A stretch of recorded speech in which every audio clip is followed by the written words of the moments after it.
రథసప్తమి హిందూ సంప్రదాయంలో ఎంతో ముఖ్యమైన పండుగ. ఈ రోజు భాస్కరుడు తన రథాన్ని ఉత్తర దిశగా తిప్పి ఉత్తరాయణం ప్రారంభమైనట్లు సూచిస్తుంది. సూర్యుని ఉపాసనకు ఈ రోజు ప్రత్యేకమైనది. ప్రజలు ఉదయాన్నే లేచి స్నానం చేసి సూర్యుడికి అర్ఘ్యం ఇస్తారు. ఆయన్ని ఆరోగ్యం, శక్తి, ఆయురారోగ్యాల కోసం ప్రార్థిస్తారు.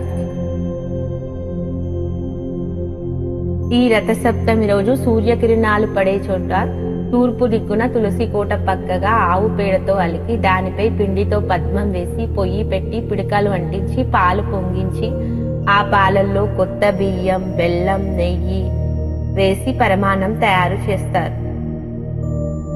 రథసప్తమి నాడు దేవుడికి ఎరుపు రంగు పూలతో పూజిస్తే చాలా మంచిది.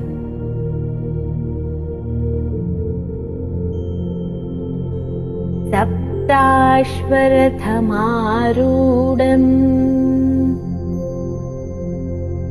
ప్రచండం కశ్యపాత్మజం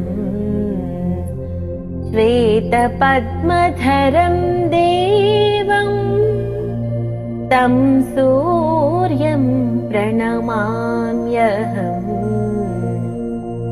7 గుర్రములు గల రథమును అధిష్ఠించిన వాడు, తీవ్రమైన తేజస్సు కలవాడు, కశ్యప మహర్షి కుమారుడు, తెల్లని పద్మమును ధరించిన వాడు అగు సూర్య భగవానునకు ప్రణమిల్లుచున్నాను.